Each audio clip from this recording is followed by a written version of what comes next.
My name is Leo. I am 42 years old. For 15 long years, I wasn't just a husband. I was an architect of a dream that wasn't mine. I designed a life for my wife, Sophia, stone by stone and luxury by luxury. I built her a world of absolute opulence. I surrounded her with gold, marble, and silk. But in the process of building her world, I felt my own identity begin to disappear. I gave her every single thing she ever asked for. I never said no. But when the river of money finally stopped, I learned the dark, cold reality of our marriage. She wasn't my partner. She wasn't my soulmate. She was just my most expensive client. I remember exactly how we started before the greed took over. 15 years ago, our life was beautifully simple. We were just students, and we had absolutely nothing but our dreams. We were rich in hope, even if our pockets were empty. One quiet evening, I sat down and drew a picture on a small, torn piece of paper. It wasn't a masterpiece, it was just a simple sketch of a house. It wasn't a mansion. It was a small, cozy cottage with a wooden porch and a garden meant for bright flowers. I showed it to Sophia with a racing heart. Her eyes were full of a soft, pure light back then. She held my hand and her touch felt like home. "It's perfect, Leo," she whispered. "It's our future." That simple sketch was our sacred promise. It was the life we intended to build together. But after we got married, the shadows started to creep in very slowly. Sophia began making new friends. They were wealthy, influential people who lived in massive estates and drove cars that cost a fortune. I saw a shift in her eyes. The light was still there, but it had turned cold. It wasn't the light of dreaming anymore. It was the sharp, hungry light of wanting more. She started talking about designer brands and high-end labels I had never even heard of. "Leo, we can't fall behind," she would say. "We need to keep up." I loved her more than I loved myself, so I started working twice as hard. I stopped designing the small, meaningful buildings that actually fed my soul. Instead, I took on massive, cold commercial projects. The work felt empty and gray, but the money was incredible.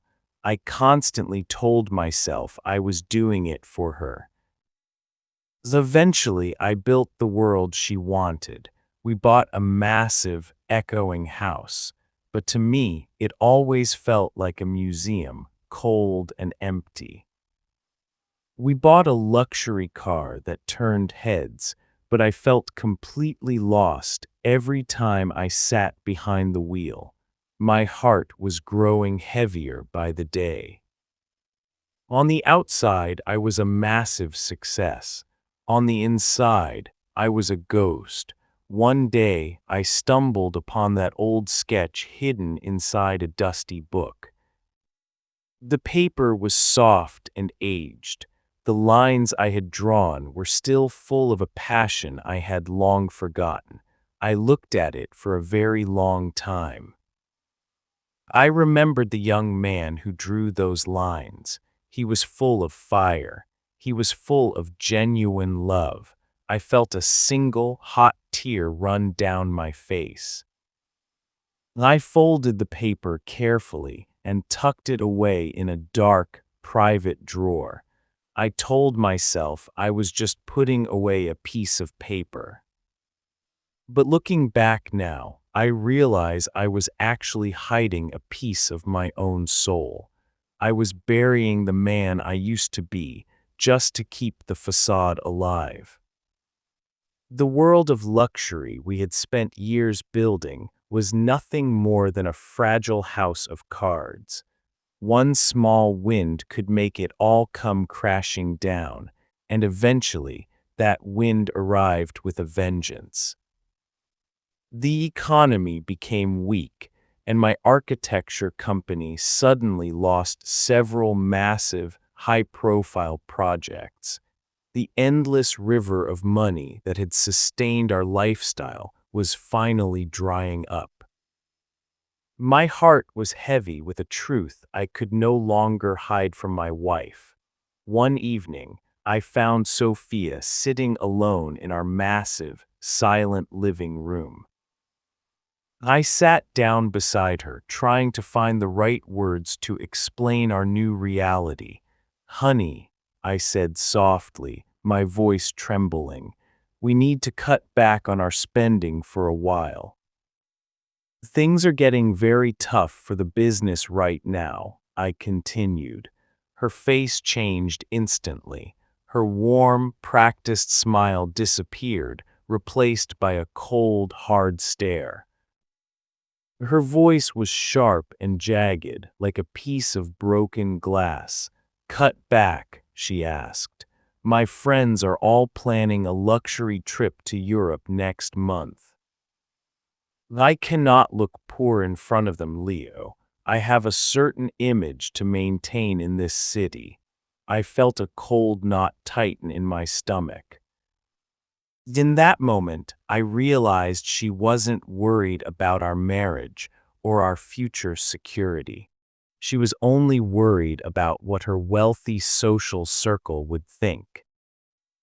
It was a dark side of her personality that I had refused to see for a very long time. But then, a few days later, she seemed to change again. She came to me while I was working late in my office, surrounded by bills. She put her arms around me and whispered softly in my ear. "I'm so sorry, Leo," she said sweetly. "I was just stressed. I know you're working so hard for us. We're a team and we will get through this." Her words were like a warm blanket on a freezing night. I wanted so badly to believe that her love for me was still real and untainted. I hugged her back and told myself that our bond was strong enough to survive anything, but that feeling of hope did not last very long. A week later, she accidentally left her phone on the marble coffee table. A message notification appeared on the screen from one of her closest friends. I didn't want to look, but my eyes caught my own name. My hands were shaking as I picked up the phone and read the full conversation. She had written, "Leo is failing. I don't know how much longer I can stay in this situation." I put the phone down, feeling sick. I could not breathe. My heart did not just break, it shattered into 1,000 jagged pieces. Her support was nothing more than a total lie. Her love was a performance for the crowd, and I was just the financier.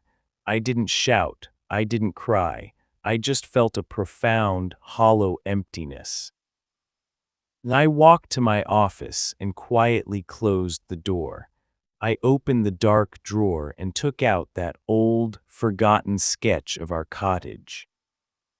I looked at the simple, honest lines of our original dream. I remembered the young man who had drawn it with so much hope. His heart was full of passion, not the crushing pressure of debt. He believed in a simple love, not an expensive, hollow transaction. In that quiet, lonely room, I finally understood the truth. I had lost that man 15 years ago. Now it was time to find him again. The house felt like a frozen tomb for the next few days. Then, one Tuesday evening, Sophia walked in with a look of absolute coldness. There was no anger anymore. There was just a terrifying absence of emotion. She sat across from me and said the words that would change my world forever.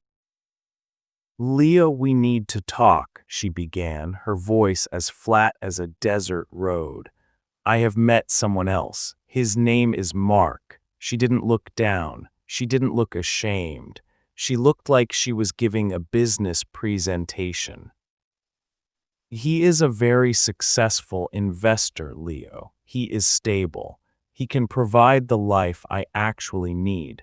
She didn't say the life she wanted. She said the life she needed, as if luxury were a basic human right. "I want a divorce," she said, taking a deep breath of the expensive, filtered air. "It is the best choice for everyone involved." My heart felt a sharp, burning pain, but I remained silent. I was a ghost in my own living room. Then she spoke about the house I had poured my sweat and blood into for a decade. "We will sell this place, obviously," she said with a tone of authority. "We will split the proceeds 50-50. That is only fair." 15 years of my hard work, my sleepless nights, and my forgotten dreams. And she stood there calling this fair. I was in too much pain to fight her in that moment. I simply nodded and whispered, "I will talk to a lawyer." The following week was a gray blur of meetings and paperwork. I eventually found a lawyer, a kind, older man named Arthur. I told him everything. I told him about the humble sketch, the luxury cars, and the cold, empty house. Arthur listened patiently as he shuffled through my financial records. Then he stopped suddenly. He looked at one specific document for a very long time before looking up at me. His eyes were very serious. "Leo," he said slowly, "where exactly did the money for the initial down payment on this property come from?" I had to think for a moment through the fog of my grief. "It was from a trust fund," I replied. "My parents set it up for me long before I ever met Sophia." Arthur leaned forward, a small, knowing spark in his eyes. His voice was quiet but incredibly strong. "Leo, that money was your personal, separate property before the marriage. Because the initial payment came from your private trust, the law sees things very differently. Legally speaking, she is entitled to much, much less than she is demanding," he explained. "In fact, the majority of this asset belongs solely to you." I stared at him, my mind struggling to process the news. The foundation of our expensive life hadn't been built on our shared success. It had been built on my family's legacy. And for the first time in years, the law was on my side. A strange new feeling began to stir deep inside my chest. It wasn't happiness, and it wasn't hope yet. It was something much more powerful. It was strength. For the first time in 15 years, I felt the solid ground beneath my feet. I wasn't just a client anymore. I was finally the architect of my own defense. The morning of our final settlement meeting was cold and gray. I arrived at the lawyer's office early, holding that old, yellowed sketch in my pocket. It was my lucky charm now. Sophia walked in 10 minutes late, looking absolutely radiant in a designer suit that probably cost more than my first car. She didn't even look at me. She just sat down, pulled out her expensive pen, and waited for the documents to be signed. "Let's make this quick, Leo," she said, her voice dripping with boredom. Mark is waiting for me downstairs. We have a flight to catch. I didn't say a word. I just looked at her and felt a strange sense of pity. She was so focused on the prize that she had completely forgotten the person who had built it for her. Arthur, my lawyer, cleared his throat and opened a thick blue folder. Before we sign anything, Arthur began, his voice steady and professional, we need to address the origin of the capital. Sophia frowned, her perfect eyebrows knitting together. What do you mean, it's our house? We've lived there for 10 years. The law is very clear on shared property. Arthur smiled thinly and slid a document across the table. Actually, Mrs. Rossi, the law is very clear on separate property as well, Arthur replied. The initial down payment for the estate came from a premarital trust fund. This trust belonged solely to Leo long before your marriage. This means the appreciation and the equity are largely protected under his name alone. The color drained from Sophia's face so quickly it was almost like watching a ghost appear. Her hand started to tremble slightly as she stared at the paper. That's impossible, she whispered, her voice finally losing its sharp edge. Leo, tell him he's wrong. You said everything I had was yours. I looked directly into her eyes for the first time in months. I did say that, Sophia, I replied calmly, but you also said you didn't want to look poor. Since you've found someone who can provide for you, I'm sure you won't mind leaving with exactly what you brought into this marriage. The silence in the room was deafening. She looked at the papers, then at me, then at the door. Her facade was completely gone. She wasn't the powerful socialite anymore. She was just a woman who had gambled her heart for a house and lost both. She tried to argue, and then she tried to cry. She even tried to bring up the good old days. But every time she spoke, I just thought of that text message on her phone. I thought of how she called me a failure while I was drowning in work to buy her jewelry. The pain was still there, but it didn't control me. I was finally the one holding the pen. I signed the papers with a steady hand. I didn't feel like I was losing a wife. I felt like I was finally firing a client who had been overcharging me for years. As I walked out, the air felt different. It was crisp and clean. I realized that while I had lost a fortune, I had finally saved my soul. I was no longer an architect of her cage. I was free. I left the lawyer's office and didn't look back once. The weight of 15 years of expectations had finally been lifted from my shoulders. I sold the cold marble museum we had called a home. After paying off the remaining debts, I had enough left to start a very different kind of life. I bought a small, quiet piece of land on the edge of a beautiful forest. It was exactly where that original sketch belonged. For months, I worked with my own two hands. I traded my expensive designer suits for worn-out jeans and heavy work boots. I felt the warm sun on my back and the rough texture of wood in my palms. Every nail I hammered felt like I was reclaiming a piece of my lost identity. I wasn't building for a client or an audience anymore. I was finally building a sanctuary for the man I had almost forgotten. One evening, as the sun was setting, I finally finished the wooden porch. I sat there in a simple chair and looked out at the garden. It was exactly as I had drawn it 15 years ago. There were bright flowers and the fresh smell of pine in the air. I heard that Sophia's new life with Mark wasn't the fairy tale she had imagined.